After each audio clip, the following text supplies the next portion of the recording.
The blood-red sunset stretched across the vast Montana sky as Victoria Zimmerman stood at the edge of her family's homestead, her shoulders slumped with exhaustion. It was 1878, 3 months since her father's death, and the weight of running their small ranch alone had nearly broken her.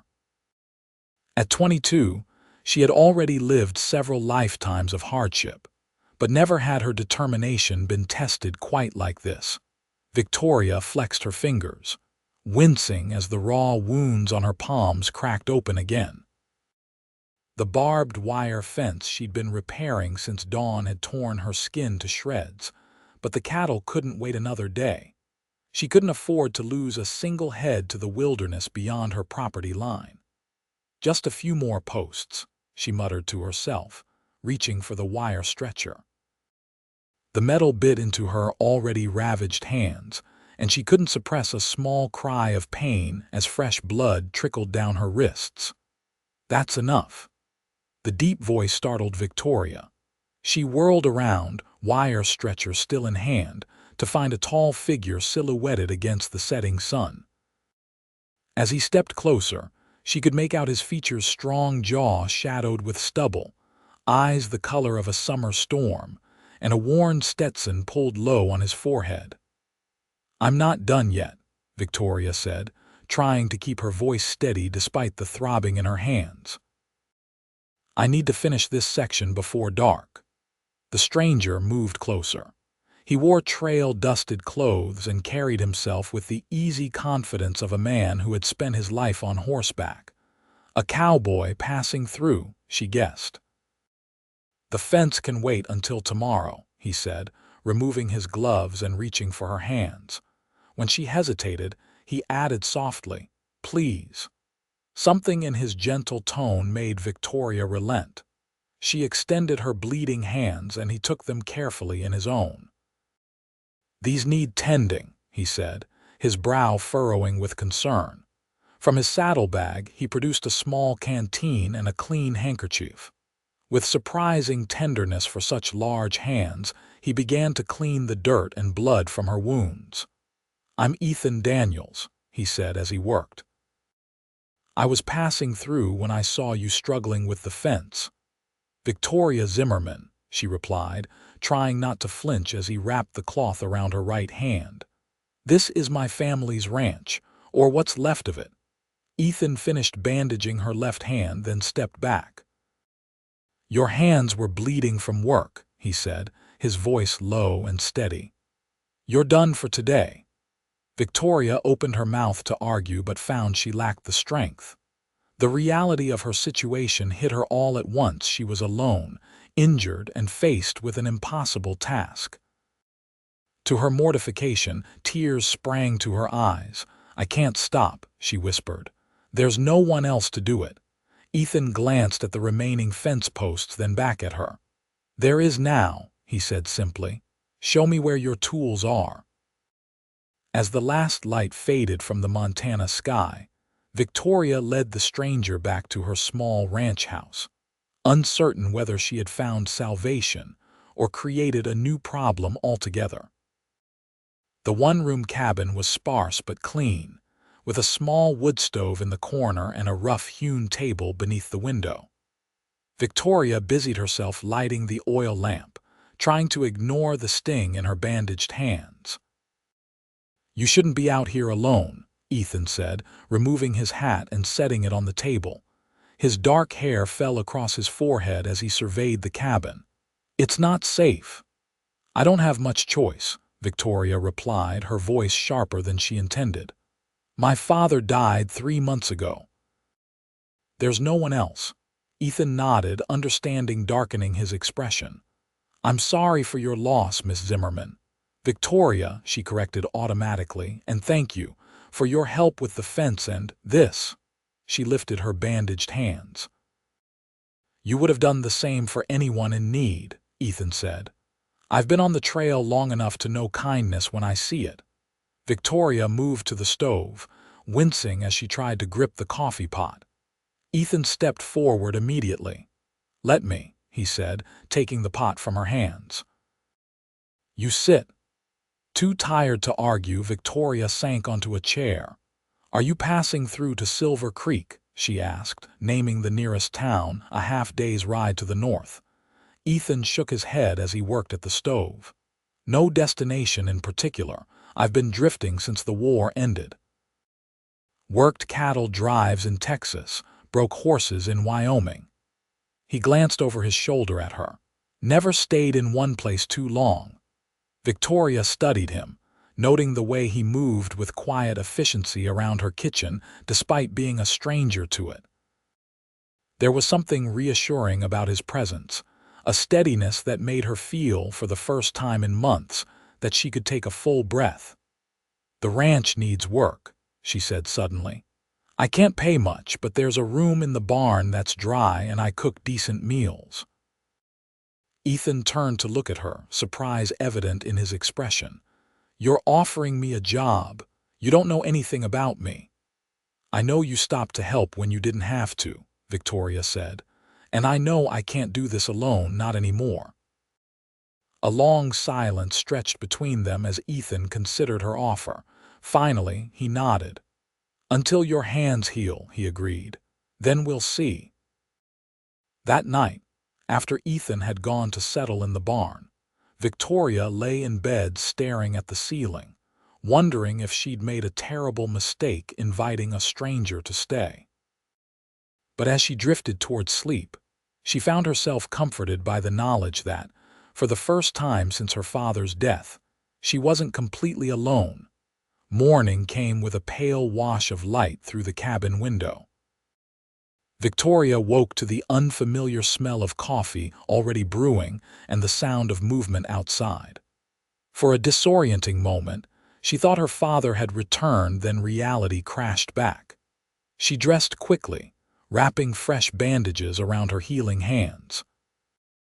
Outside, she found Ethan leading her aging mare from the small corral toward the barn. He'd already mucked out the stalls and filled the water trough, tasks that would have taken her hours with her injured hands. "Good morning," he called, touching the brim of his hat. "Hope you don't mind." "Thought I'd get an early start." Victoria shook her head, trying to mask her surprise. "No, thank you." Over breakfast, eggs and bacon that Ethan had cooked while she was dressing, Victoria laid out the most urgent tasks facing the ranch: finishing the fence repairs, patching the barn roof, and rounding up the cattle that had scattered to the north pasture. "The cattle are the priority," she explained.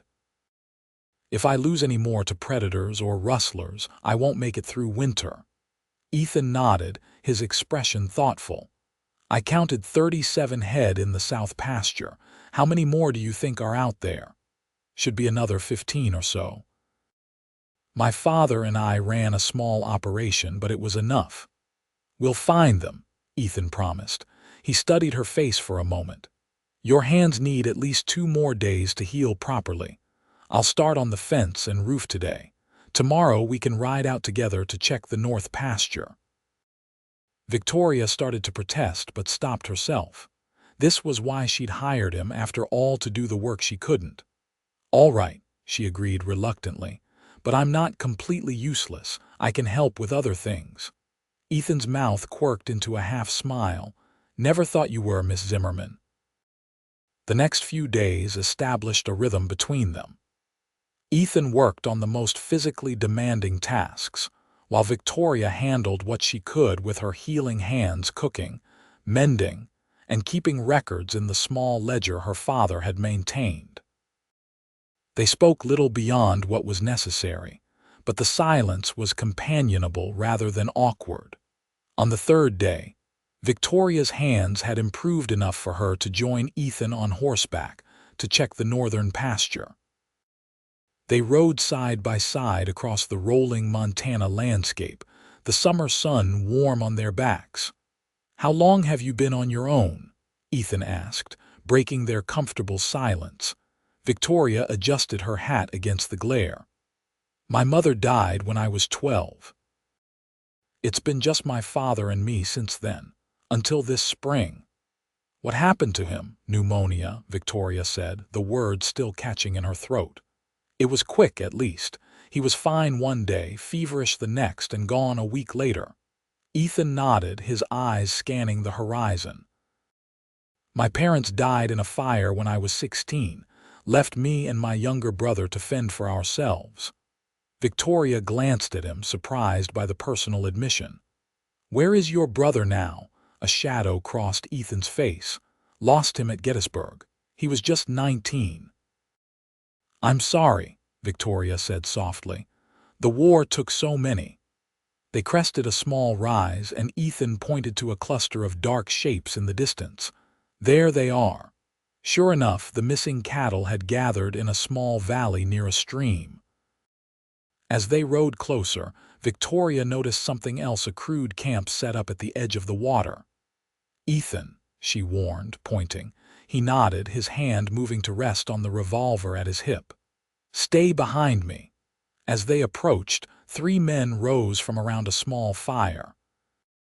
Their clothes were trail-worn, their expressions wary. Victoria recognized the type: drifters, possibly rustlers looking for easy targets. Afternoon, Ethan called, his voice friendly but with a steel edge Victoria hadn't heard before. Fine day for camping.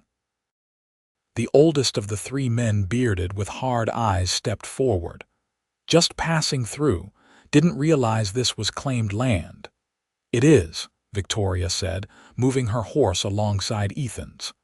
This is Zimmerman Ranch, and those are my cattle. The man's eyes narrowed as he took in Victoria's slender frame and bandaged hands. Don't see no brand I recognize. Look harder, Ethan suggested, his tone still light but his posture tense. Z, every one of them. The 3 men exchanged glances, clearly calculating their odds. Victoria's heart hammered in her chest, but she kept her expression neutral. After what felt like an eternity, the bearded man nodded. Our mistake. We'll move on. That would be wise, Ethan agreed. He didn't relax until the men had packed their meager belongings and ridden away, heading east. They'll be back, Victoria said quietly as she and Ethan began gathering the cattle. Ethan's expression was grim. Not if they're smart, but we'll keep watch. They herded the cattle back toward the ranch in silence, both lost in thought. Victoria couldn't help but notice how naturally they worked together, anticipating each other's movements as they guided the small herd home. By the time they reached the ranch, the sun was setting, painting the sky in brilliant oranges and pinks. As they secured the cattle in the corral, Victoria caught Ethan watching her, an unreadable expression on his face. What? She asked, suddenly self-conscious. You're good with cattle, he said. Most people who grew up on ranches are, but you have a way with them. They trust you. Victoria felt an unexpected warmth at the compliment.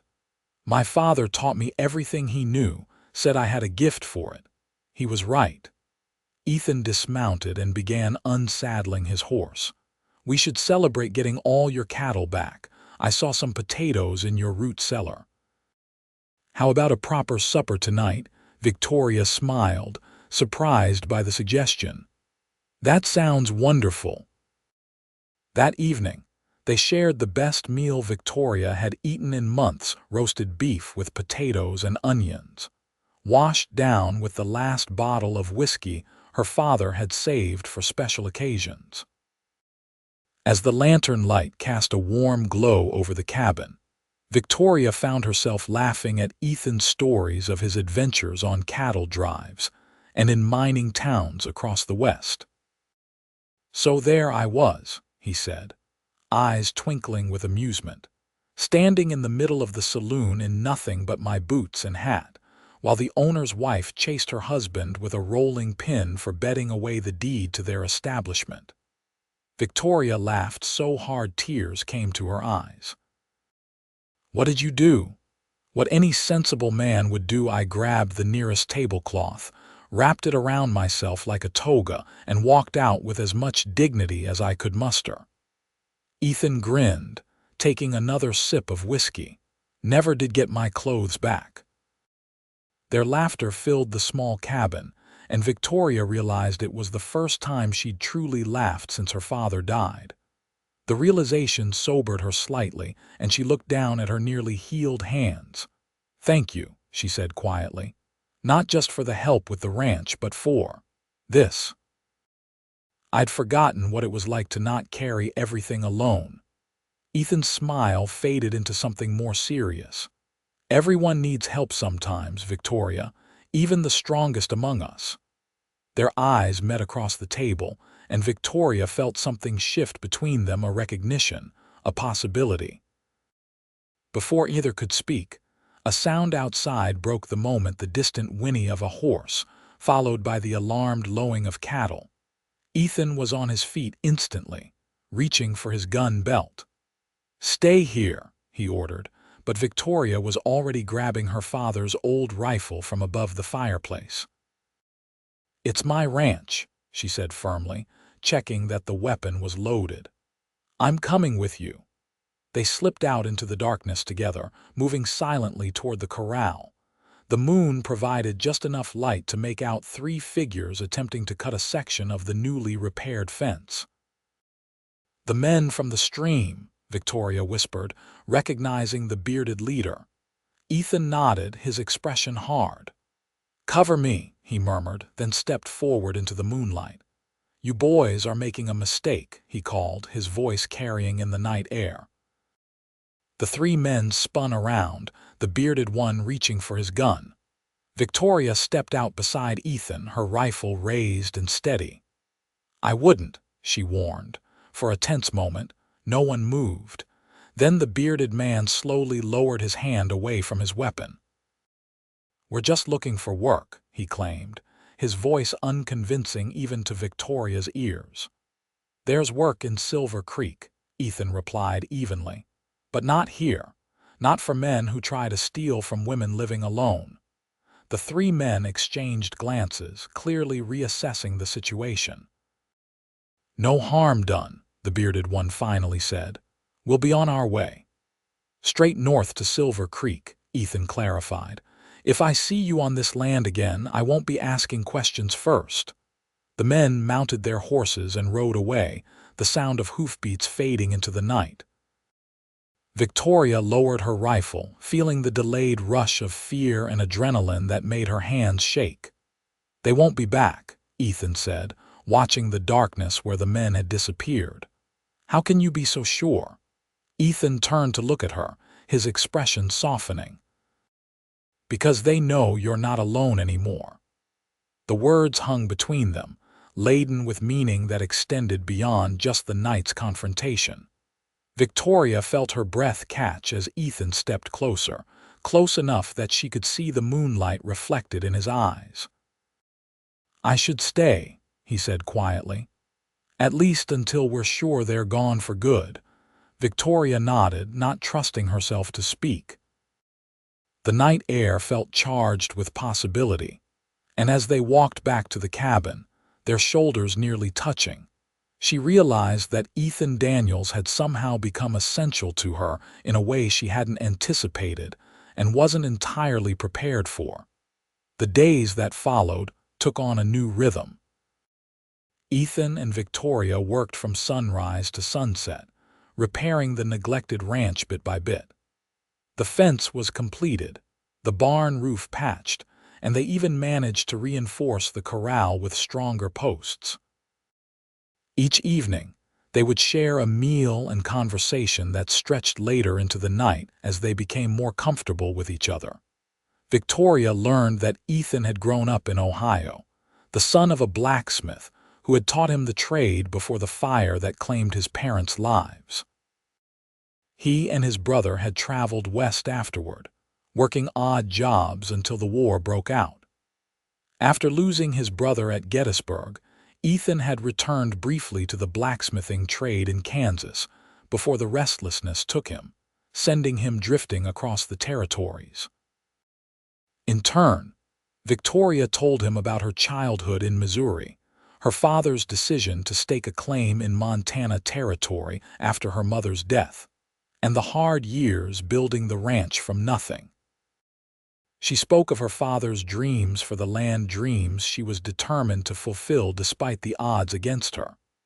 He wanted to expand the herd, she explained one evening as they sat on the porch, watching the sunset. Build a proper ranch house with multiple rooms, maybe even hire a few hands. It's still possible, Ethan said, his gaze thoughtful as he surveyed the property. The land is good. With the right management, you could double your herd in a few years. Victoria smiled sadly. Maybe, if I can hold on that long. Ethan turned to look at her, his expression serious. You will. You're stronger than you give yourself credit for, Victoria. Their eyes held for a moment too long, and Victoria felt a now familiar flutter in her chest. She looked away first, focusing on the distant mountains turning purple in the fading light. Will you tell me about your travels? She asked, changing the subject. What's the most beautiful place you've seen? Ethan leaned back in his chair, considering. There's a valley in Wyoming nestled between two mountain ranges. In the spring, it fills with wildflowers, blue, yellow, and purple as far as the eye can see. The first light of dawn hits the eastern peaks and turns them gold, while the valley is still in shadow. It's like watching the world being created anew each morning. Victoria closed her eyes, imagining it. It sounds wonderful. It is, Ethan agreed softly, but there's beauty here too. She opened her eyes to find him watching her, his expression unguarded in a way she hadn't seen before. The moment stretched between them, full of unspoken words and possibilities. The spell was broken by a distant rumble of thunder. They both looked up to see dark clouds gathering on the horizon. Storm coming, Ethan noted, rising from his chair. I'd better secure the livestock. Victoria stood as well. I'll help. Together, they worked to prepare the ranch for the approaching storm, bringing the horses into the barn, checking that the cattle had access to sheltered areas, and securing any loose equipment that might blow away in high winds. By the time they finished, the first fat raindrops were beginning to fall. They made a dash for the cabin, laughing as the skies opened up just as they reached the door. Inside, Victoria lit the lamps while Ethan stoked the fire against the sudden chill the storm had brought. Perfect timing, Victoria said, pushing damp strands of hair from her face. Any later and we would have been soaked through. Ethan smiled, watching her move around the cabin with easy familiarity. We make a good team. The simple statement hung in the air between them. Victoria busied herself with putting on coffee, trying to ignore the way her heart skipped at his words. Outside, the storm intensified, rain lashing against the windows and thunder shaking the small cabin. Victoria was grateful for the solid roof over her head, and more than she wanted to admit, for Ethan's reassuring presence. Will you stay in the cabin tonight? She asked suddenly. The barn roof still leaks in places, and this storm looks to be a bad one. Ethan hesitated, and Victoria felt her cheeks warm. I meant you could take the chair by the fire, she clarified quickly. I wouldn't want you to get soaked in the barn. A small smile tugged at the corner of Ethan's mouth. The chair would be fine, he agreed. Thank you. As the evening wore on, the storm showed no signs of abating. They played cards by lamplight, the rain creating a soothing backdrop to their conversation. Victoria found herself studying Ethan's hands as he dealt the cards, strong, capable hands that had been so gentle when bandaging her wounds that first day. What will you do when you leave here? She asked, the question slipping out before she could consider it. Ethan looked up, surprise flickering across his features. I haven't thought about it, he admitted. I've been so focused on getting the ranch in order that I haven't looked beyond that. Victoria nodded, trying to ignore the small pang she felt at the reminder that his stay was temporary. You must be anxious to get back on the trail. You said yourself you never stay in one place long. Ethan set down his cards, his expression thoughtful. That was true, he said slowly. But lately, I've been wondering if always moving on is really what I want. Their eyes met across the table, and Victoria felt as if the air had been drawn from the room. Before she could respond, a tremendous crash of thunder directly overhead made her jump, and the lamp flickered ominously. That was close, Ethan said, rising from his chair. He moved to the window, peering out into the storm-tossed darkness. I should check on the animals. You can't go out in this, Victoria protested, joining him at the window. The rain was coming down in sheets now, the wind bending the young trees near the cabin almost to the ground. Ethan's brow furrowed with concern. If lightning strikes near the barn, another crash interrupted him, followed by the terrified whinnying of horses. Without hesitation, Ethan grabbed his coat and hat. I'll be right back, he promised. Stay here where it's safe. Before Victoria could argue, he was out the door, disappearing into the storm. She stood at the window, straining to see through the darkness and driving rain. Minutes stretched like hours as she waited, fear growing with each passing moment. Finally, she could stand it no longer. Grabbing her own coat, Victoria plunged into the storm, immediately drenched by the torrential rain. The wind nearly knocked her off her feet as she struggled toward the barn, guided more by memory than sight in the pitch darkness. A flash of lightning illuminated the scene for a heart-stopping instant, the barn door swinging wildly in the wind, and Ethan wrestling with the panicked horses, trying to calm them. Then, darkness descended again, and Victoria pressed forward. She reached the barn just as another bolt of lightning struck nearby, the thunder immediate and deafening. Inside, the horses were frantic, one having broken free from its stall. Ethan was attempting to corner it while simultaneously securing the barn door against the wind. Victoria. He shouted when he saw her. Get back to the house. I'm not leaving you, she called back, moving to help secure the door. Together they managed to latch it, then turned their attention to the loose horse. Victoria approached slowly, speaking in soothing tones despite the chaos around them. The mare's eyes rolled wildly, but she responded to Victoria's calm voice, allowing herself to be led back to her stall. Once all the animals were secured, Ethan and Victoria huddled in the center of the barn, catching their breath. They were both soaked to the skin, their clothes clinging to them as water dripped from their hair. You shouldn't have come out here, Ethan said, but there was no anger in his voice, only concern. It's dangerous. So was coming out alone, Victoria countered. Besides, I told you this is my ranch, my responsibility. Ethan shook his head, a smile playing at the corners of his mouth despite the situation. You're the most stubborn woman I've ever met, Victoria Zimmerman. I'll take that as a compliment, she replied, pushing wet hair from her face. Their eyes met in the dim light of the lantern Ethan had managed to light, and Victoria became acutely aware of how close they were standing.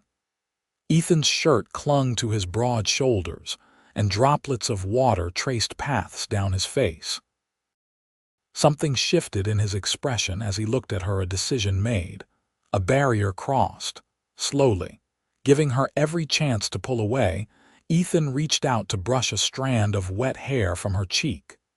His fingers lingered there, warm against her cold skin. Victoria, he said, her name almost a question. She answered by stepping closer, closing the small distance between them. Ethan's arms came around her, hesitant at first, then tightening as she leaned into him. Their lips met in a kiss that started gently but quickly deepened, filled with the intensity of feelings that had been building since the day they met. When they finally pulled apart, both breathing heavily, Ethan rested his forehead against hers. I've wanted to do that since I first saw you, he admitted, his voice rough. Even with my hands bleeding and my temper flaring, Victoria asked, a smile tugging at her lips. Especially then, he murmured, brushing his thumb across her cheek. You were so fierce, so determined. I couldn't look away. Outside, the storm continued to rage, but inside the barn, sheltered in each other's arms, Victoria felt a peace she hadn't known in years. Whatever tomorrow might bring, tonight she wasn't alone, and for now, that was enough. The storm passed by morning, leaving behind puddles and scattered debris but no serious damage to the ranch. Victoria woke early, her mind immediately filling with memories of the previous night, the storm, the barn, Ethan's arms around her, his lips on hers. She dressed quickly, uncertain what the new day would bring but eager to face it nonetheless.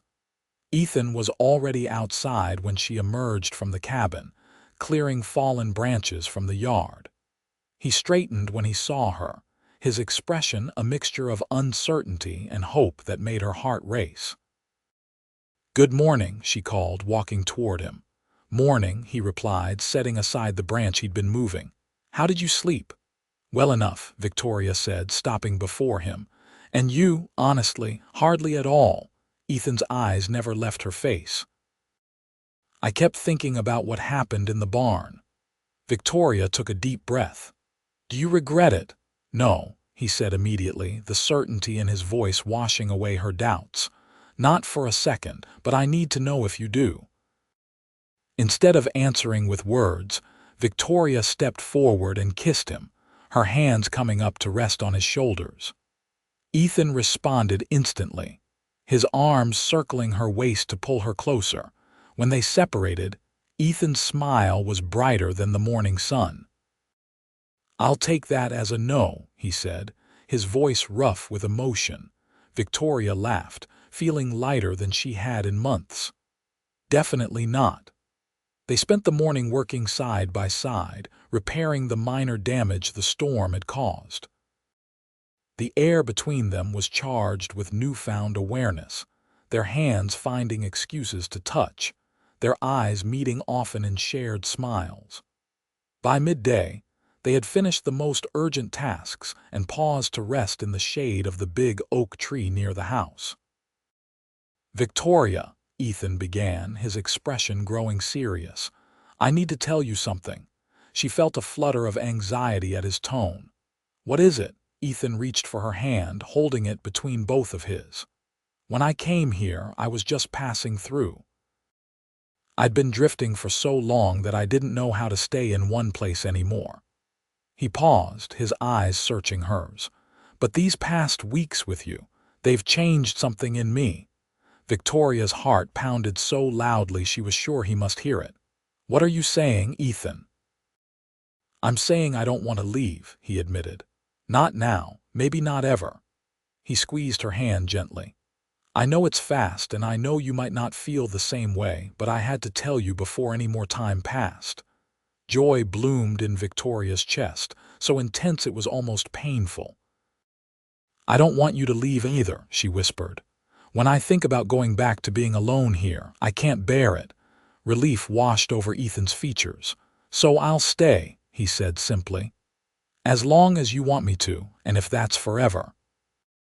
Victoria asked, hardly daring to believe this conversation was real. Ethan's smile was answer enough, but he pulled her close and sealed the promise with a kiss that left no doubt of his intentions. The weeks that followed were the happiest of Victoria's life.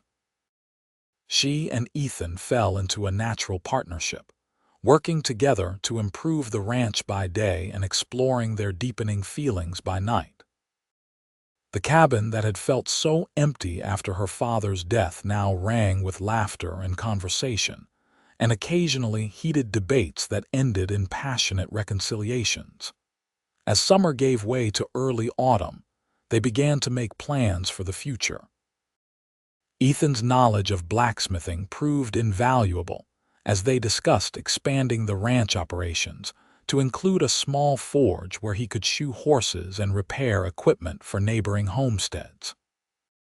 It would bring in steady money through the winter, he explained one evening as they sat at the table, sketching plans for a workshop addition to the barn. And in a few years, when the herd is bigger, we could hire help for the cattle drive and focus more on breeding quality stock. Victoria marveled at how easily he spoke of we and years, how naturally he had incorporated himself into the future of the ranch and her life. It still seemed miraculous that this man, who could have continued his wandering life, had chosen to put down roots with her. "What are you thinking about?" Ethan asked, catching her staring at him. Victoria smiled. "Just how different things are now from when we met. I was so certain I was going to lose everything." Ethan reached across the table to take her hand. "And now I feel like I've gained everything," she admitted. "The ranch is improving every day and I have you. It's more than I ever dared hope for." His expression softened, and he brought her hand to his lips. "I'm the lucky one," he murmured against her skin. The moment was interrupted by a knock at the door, an unusual occurrence given their remote location. Victoria exchanged a puzzled glance with Ethan before rising to answer it. On the porch stood a young man in a dusty suit, looking travel-worn but determined. "Miss Zimmerman?" he asked, removing his hat. "Victoria Zimmerman." "Yes," she confirmed warily. "What can I do for you? My name is James Wilson. I'm a lawyer from Helena." He glanced past her to where Ethan had come to stand protectively at her shoulder. "May I come in? I have a matter of some importance to discuss with you." Confused but curious, Victoria stepped aside to admit him. The lawyer accepted the offer of coffee and sat at the table, removing papers from his satchel. "I've been trying to locate you for several weeks," he explained. "Your father, Samuel Zimmerman, was a client of our firm." Victoria tensed. "What is this about, Mr. Wilson?" The lawyer spread several documents on the table. "Your father made investments before his death, investments that have proven quite fortunate. There was a small silver mine near Butte that he held shares in. It recently struck a substantial vein." Victoria stared at him, uncomprehending. "What are you saying?" "I'm saying, Miss Zimmerman, that you are the sole heir to an estate now worth considerably more than it was at the time of your father's passing." He slid a document toward her. "This is a bank draft for the first dividend payment. There will be more." Victoria looked down at the paper, her eyes widening at the amount written there. It was more money than she had seen in her entire life, enough to secure the ranch's future for years to come. "I don't understand," she whispered. "My father never mentioned any investments." "He wanted it to be a surprise, I believe," the lawyer said with a small smile. "He told me once that he was building a legacy for his daughter, something to ensure your security if the ranch faced hard times." Tears filled Victoria's eyes as the full weight of her father's foresight and love washed over her. Even in death, he had found a way to protect her. Ethan's hand came to rest on her shoulder, a steady presence grounding her in the moment. "Thank you for bringing this news, Mr. Wilson," he said when Victoria couldn't find her voice. After the lawyer departed, promising to return with more paperwork in a few weeks, Victoria sat in stunned silence, the bank draft still in her hand. "I can't believe it," she finally said. "All these months of worrying, of fighting to hold onto this place, and he had this safety net in place all along." Ethan knelt before her chair, taking both her hands in his. "Your father loved you," he said simply. "He wanted to make sure you were taken care of. With this money, we can do everything we talked about," Victoria realized, her mind racing with possibilities. "Expand the herd, build the forge, maybe even start on that proper ranch house my father always wanted." Ethan's expression grew serious. "Victoria, this changes things for you. You don't need my help to save the ranch anymore." She frowned, not understanding his meaning at first, then it dawned on her. "You think this changes things between us?" Ethan looked down at their joined hands. "You're a wealthy woman now. You could have your pick of suitors, men with education and prospects, not just a drifting cowboy with nothing to his name. Victoria felt a flare of anger at his words. "Is that what you think of me? That I would change how I feel because of money?" "No," Ethan said quickly. "But I want you to be sure, to know that you have choices now." Victoria pulled her hands from his and stood, pacing away from him before turning back, her eyes flashing. "Ethan Daniels, I fell in love with you when my hands were bleeding from work, and you wrapped them gently and told me I was done for the day. I fell in love with you when we faced down rustlers together, when we worked side by side to save this ranch. I would choose you if I had all the money in the world or none at all." Ethan rose slowly, hope dawning in his eyes. "You love me." Victoria realized it was the first time she'd said the words aloud, though she had felt them for weeks. "Yes," she said, her anger melting away. "I love you. And no amount of silver or gold will change that." In 3 strides, Ethan crossed the room and pulled her into his arms. "I love you too," he whispered against her hair. "God, Victoria, I've loved you since that first sunset when you stood there so fierce and determined despite your pain." They held each other tightly, the bank draft forgotten on the table. Money might secure the ranch's future, but it was this love between them that would make that future worth living. As summer turned fully to autumn, Victoria and Ethan put their plans into motion. With the unexpected funds from her father's investment, they were able to hire workers to help with the larger projects, expanding the barn to include Ethan's forge, beginning construction on a proper ranch house with multiple bedrooms, and purchasing additional cattle to strengthen their herd. Victoria took particular pride in hiring 2 young men from Silver Creek who had been struggling to find steady work. Having known poverty herself, she was determined to use her newfound prosperity to help others when she could. The days grew shorter and cooler, but the ranch hummed with activity and purpose. In the evenings, Victoria and Ethan would sit before the fire in the cabin, discussing the day's progress and making plans for tomorrow. Sometimes they would simply sit in comfortable silence, Victoria sewing or reading while Ethan sketched designs for ironwork he planned to create once the forge was operational. "What do you think of this?" he asked one evening, showing her a drawing of an elaborate gate design with intertwined Z patterns. Victoria studied it with appreciation. "It's beautiful. For the entrance to the ranch," Ethan nodded. "A proper ranch should have a proper gate.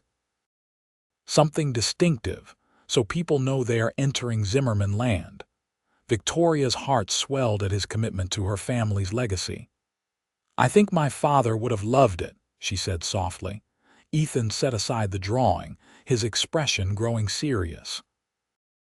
"Victoria, there's something I've been wanting to ask you." She looked up, noting the nervous energy in his usually steady hands. "What is it?" Ethan took a deep breath, then rose from his chair to kneel before her. From his pocket, he produced a small object that glinted in the firelight, a ring, simple but beautifully crafted, with a small pearl set in silver. "I made this," he said, his voice low and fervent, "in the blacksmith's shop in Silver Creek when I rode in for supplies last week. It's not grand, but it's honest work, like what I'm offering you myself, my hands, my heart. Forever." Victoria felt tears welling in her eyes as Ethan continued. "Victoria Zimmerman, I came to your ranch a drifter with nowhere to call home. You gave me purpose, partnership, and love I never thought I'd find. Will you marry me and make this place our home together for the rest of our days?" Joy bubbled up within her, so intense she could hardly speak. "Yes," she managed finally, her voice breaking on the word. "Yes, Ethan, yes." His smile was radiant as he slipped the ring onto her finger, then pulled her into his arms for a kiss that promised a lifetime of love and partnership. They agreed to marry before winter set in. A small ceremony with just a few witnesses from Silver Creek and the circuit preacher who visited the area once a month. Victoria wore her mother's dress, carefully preserved all these years, and Ethan wore a new suit purchased with his first earnings from shoeing horses for neighboring ranchers. The ceremony took place on a crisp November morning, with the mountains dusted with the first snow of the season. They exchanged vows in front of the cabin where they had first shared a meal, beneath the big oak tree where they had decided to build a future together. "I take you, Victoria, to be my wife," Ethan said, his voice steady and sure. "I promise to stand beside you through all seasons, to work with you to build our dreams, and to love you with everything I am for as long as I live." Victoria's eyes shimmered with tears as she repeated her own vows, promising to love and honor him, to face whatever challenges came their way as partners and equals, until death parted them. When the preacher pronounced them husband and wife, Ethan kissed her with such tenderness that Victoria felt it in the depths of her soul, a promise kept, a new beginning. The small gathering celebrated with a feast prepared by the women from Silver Creek and music provided by a fiddler from a neighboring ranch. As the afternoon wore on, Victoria found a quiet moment to slip away to her father's grave, located on a small rise overlooking the ranch. "I wish you could be here, Papa," she whispered, laying a small bouquet of late-blooming wildflowers on the simple marker. "You would like Ethan. He's strong and kind just like you, and he loves the ranch almost as much as we do." The wind rustled through the grass, carrying the sounds of laughter and music from the celebration below. Victoria smiled through her tears. "I'm happy, Papa, truly happy, and I'll make you proud, I promise." When she returned to the gathering, Ethan was waiting for her, concern in his eyes. "Are you all right?" Victoria nodded, slipping her hand into his. "Just saying hello to my father, letting him know we're taking good care of his legacy." Ethan squeezed her hand. "Our legacy now," he said softly, "and our children someday." The thought warmed Victoria from within as they rejoined their guests. Their future stretched before them, full of promise and possibility. The winter of 1878 proved to be one of the harshest in memory, with blizzards sweeping across the Montana Territory and temperatures dropping well below zero for weeks at a time. But inside the snug cabin, Victoria and Ethan created a haven of warmth and love. They spent the long evenings planning the details of their new ranch house, which would resume construction once the spring thaw came. Ethan worked on small ironwork projects that could be completed at the cabin's fireplace, crafting decorative hooks and hinges that would adorn their new home. Victoria sewed curtains and quilts, preparing for the day when they would move into the larger space. "I was thinking," Ethan said one evening as they sat before the fire, "about naming the ranch something new. Not to erase your father's legacy," he added quickly, seeing her expression, "but to mark this new chapter, something that honors what came before while looking to the future." Victoria considered the idea. "What did you have in mind, Double Z Ranch?" Ethan suggested. "For Zimmerman, but also for the two of us together, equal partners in everything." Victoria smiled, liking the sound of it. "Double Z Ranch," she repeated. "I think my father would approve." As winter slowly gave way to spring, Victoria discovered that their family would be expanding sooner than they had planned. The first morning she felt the telltale nausea. She knew immediately what it meant. She waited until evening to share the news with Ethan, when they were sitting together on the porch watching the sunset, a new ritual they had begun as soon as the weather permitted. "Ethan," she said, her heart racing with excitement, "I have something to tell you." He turned to look at her, his expression curious. "What is it?" Victoria took his hand and placed it gently on her still flat stomach. We're going to have a baby, sometime in late autumn, I think." Ethan's eyes widened, a range of emotions crossing his face in rapid succession: surprise, wonder, joy, and finally a fierce, protective love that took Victoria's breath away. "A baby," he whispered, his voice thick with emotion. "Our child." He pulled her into his arms, holding her as if she were made of precious glass. "Are you feeling all right? Do you need anything? Should we ride to Silver Creek for the doctor?" Victoria laughed, touched by his immediate concern. "I'm fine, Ethan. Women have been having babies since the beginning of time. But yes, we should see the doctor soon, just to be sure everything is progressing as it should." That night, as they lay in bed, Ethan's hand rested protectively over Victoria's stomach, and he whispered plans and promises to their unborn child, adventures they would have, lessons he would teach, the love that would surround them always. Victoria listened, her heart full to bursting, marveling at how far she had come from that desperate day last summer when she stood alone with bleeding hands, certain she was about to lose everything. Instead, she had gained more than she had ever dreamed possible. Spring brought renewed energy to the Double Z Ranch. Construction resumed on the new house, with Ethan supervising the work while also establishing his blacksmithing business. Word had spread about his skill, and ranchers from throughout the area began bringing him work horseshoes, tools, decorative ironwork for their homes. Victoria, despite her pregnancy, remained actively involved in running the ranch. She had hired a young woman from Silver Creek, Martha, to help with household duties, but insisted on overseeing the cattle operation herself, riding out daily to check on the growing herd. "You're the most stubborn woman I've ever known," Ethan told her one evening as he massaged her tired shoulders. "Most women in your condition would be resting more." Victoria leaned back against him, enjoying the gentle pressure of his strong hands. "I'm not most women," she reminded him. "Besides, the doctor said moderate activity is good for me and the baby." "Moderate being the key word," Ethan countered, but his tone was affectionate rather than critical.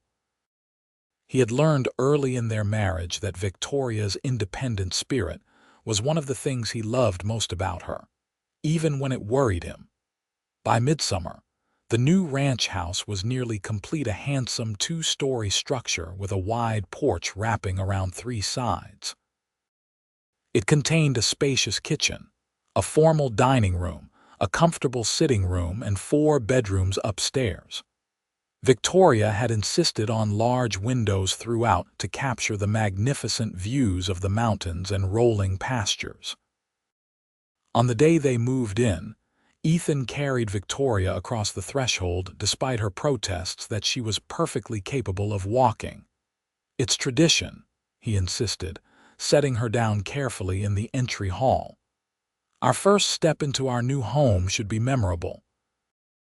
Victoria looked around at the space they had created together, the polished wood floors, the sturdy furniture, the ironwork details that bore Ethan's distinctive craftsmanship, and felt a profound sense of accomplishment.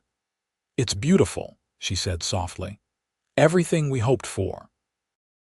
Ethan's arms encircled her from behind, his hands resting on her now prominent belly. "Almost everything," he murmured, pressing a kiss to her temple. "Just waiting on one more addition." As summer turned to autumn, Victoria's time grew near. Ethan insisted on bringing a midwife from Silver Creek to stay at the ranch for the final weeks, wanting to ensure that Victoria had the best care possible when her time came. Mrs. Sullivan, the midwife, was a no-nonsense Irish woman who had delivered hundreds of babies throughout the territory. She quickly established herself in the household, inspecting the birthing room Ethan had prepared and approving of his thoroughness. "You've done well, Mr. Daniels," she told him. "Most first-time fathers are useless as teats on a bull, but you've got sense about you." Ethan couldn't help but laugh at her forthright manner, even as anxiety about the impending birth kept him awake at night. He had never been more aware of how isolated their ranch was, how far from doctors and proper medical care. The thought of Victoria in pain, in danger, was almost unbearable. One night, finding him pacing the porch long after midnight, Victoria joined him, wrapping a shawl around her shoulders against the autumn chill. "You should be resting," he said immediately, moving to guide her back inside. Victoria stood her ground. "I will if you will," she countered. "What's keeping you up, Ethan?" he sighed, knowing he couldn't hide his fears from her. "I'm worried," he admitted. "About you, about the baby, about being so far from help if something goes wrong." Victoria took his hand, placing it on her rounded belly where their child kicked vigorously. "Feel that? That's a strong baby, Ethan, and I'm strong too. We're going to be fine." He pulled her close as her condition would allow. "You can't know that for certain." "No," she agreed softly, "but I believe it. You have to believe it too." The baby came 2 weeks later, during a spectacular autumn sunset that painted the sky in shades of gold and crimson. Victoria's labor began shortly after midday, and by nightfall, their son entered the world with a lusty cry that Ethan swore could be heard all the way to Silver Creek. Mrs. Sullivan placed the swaddled infant in Victoria's arms, her weathered face creased in a rare smile. "A fine boy," she pronounced. "Strong lungs and a good weight." Victoria gazed down at their son, her face radiant despite her exhaustion. "He's perfect," she whispered, running a finger along his tiny cheek. When Ethan was finally allowed into the room, he approached the bed with reverence, overwhelmed by the sight of his wife and newborn son. Victoria looked up at him, her smile tender. "Meet your son, Ethan," she said, holding the baby so he could see the tiny face. Samuel Ethan Daniels. Tears filled Ethan's eyes at the name, honoring both Victoria's father and himself. "He's beautiful," he managed, his voice rough with emotion, "just like his mother." As he sat on the edge of the bed, Victoria carefully transferred their son into his arms. Ethan held the tiny bundle with infinite care, marveling at the perfect fingers, the tuft of dark hair, the eyes that seemed to study him with solemn curiosity. "Hello, Samuel," he whispered. "I'm your father." The words felt strange and wonderful on his tongue. "I've been waiting a long time to meet you." Victoria watched them, her heart so full it felt it might burst. This was what her father had wanted for her, not just security, but love, family, a true partnership. She had found it all with Ethan, a man who had once been just a passing stranger. As the years passed, the Double Z Ranch flourished. Ethan's blacksmithing business grew to the point where he had to take on an apprentice, a young man from Silver Creek who showed promise with metal work. The cattle herd expanded, and they added horses to their breeding program, developing a line known throughout the territory for strength and intelligence. Samuel grew into a sturdy boy with his father's eyes and his mother's determined spirit. When he was 3, he gained a sister, Elizabeth Rose, who from her earliest days showed signs of being every bit as headstrong as her mother. The ranch became known as a place of hospitality, with the Daniels often hosting travelers passing through the area. Victoria took particular satisfaction in helping women traveling alone, remembering her own vulnerability before Ethan had arrived. On the 5th anniversary of their marriage, Ethan surprised Victoria with a special gift, the deed to an adjacent property he had quietly purchased, expanding their ranch by another 200 acres. "For the future," he explained as they rode together to survey the new land. "For Samuel and Elizabeth, and any other children we might be blessed with." Victoria reined in her horse on a rise overlooking their expanded property, the neat ranch house with smoke curling from its chimney, the barn and forge buzzing with activity, the cattle grazing peacefully in the distance. "Did you ever imagine this?" she asked, turning to Ethan. "That day when you found me with bleeding hands trying to fix that fence alone," Ethan smiled, reaching across to take her hand. "I knew you were special," he said, "but this—" He gestured at the thriving ranch, the life they had built together. "This is beyond anything I could have dreamed." Victoria squeezed his hand, thinking of the desperate young woman she had been and the confident ranch wife and mother she had become. "I was so close to giving up that day," she admitted. "If you hadn't come along, you would have found a way," Ethan said with certainty.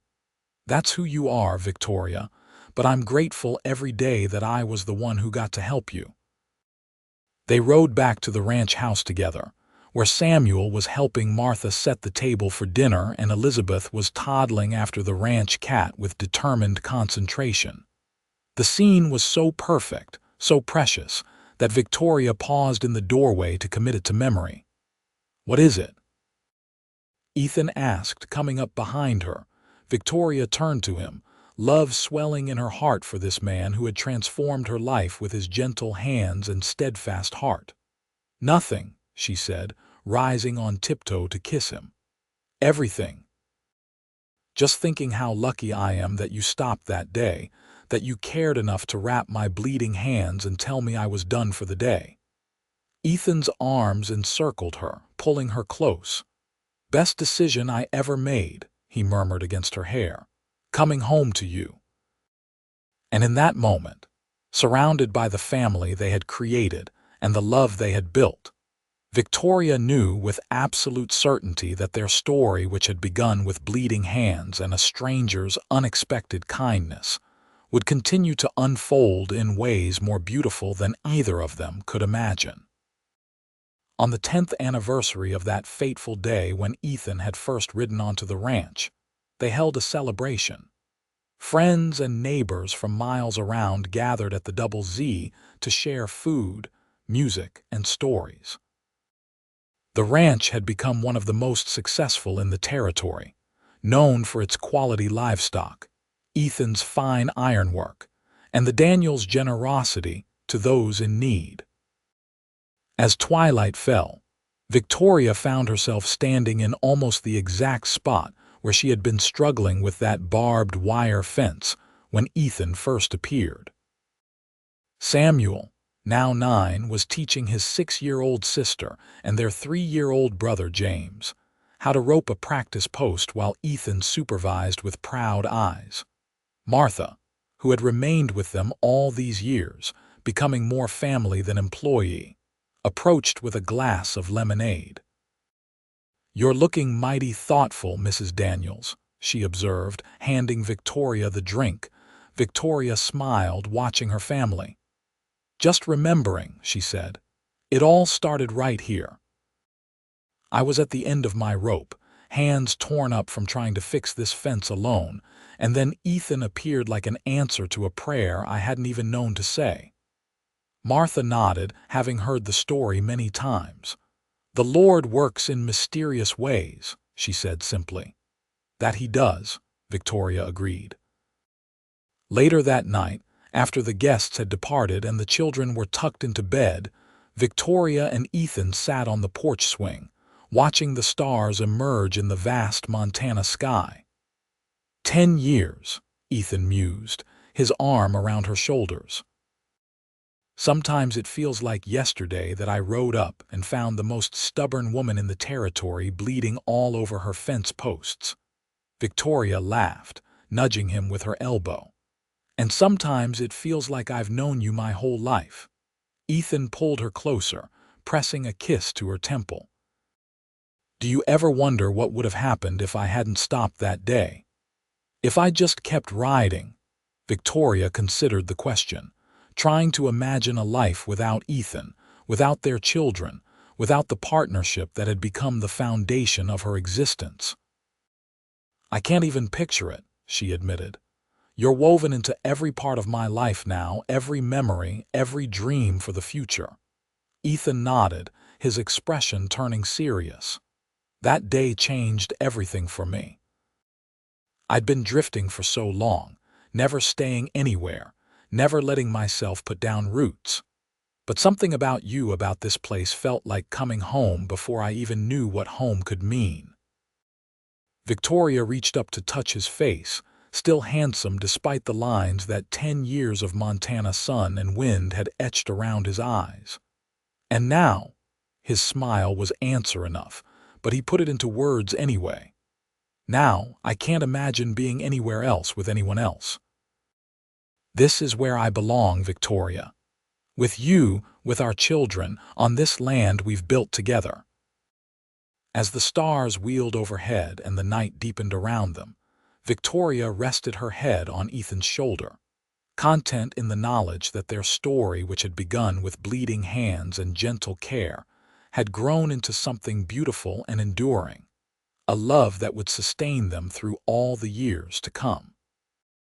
And somewhere in the vastness of the Montana night, she liked to think her father was looking down, pleased with the legacy he had left and the family that had grown from it, a family founded on hard work, resilience, and the unexpected gift of a wandering cowboy who had found his home at last.